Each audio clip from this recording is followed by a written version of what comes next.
নমস্কার। গরিবের কথা।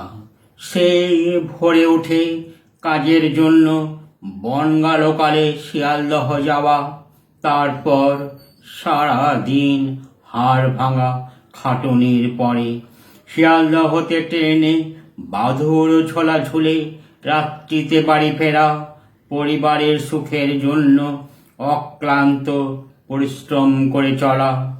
ওরা পরিবারের সুখের জন্য মাঝে মাঝে টাকা ধারও করে। টাকা শোধ করতে একটু দেরি হলে চামের কাটা মজুমদার, ধেল ও দামোদরের মতো বাড়ির উপর পাওনাদারের হামলা।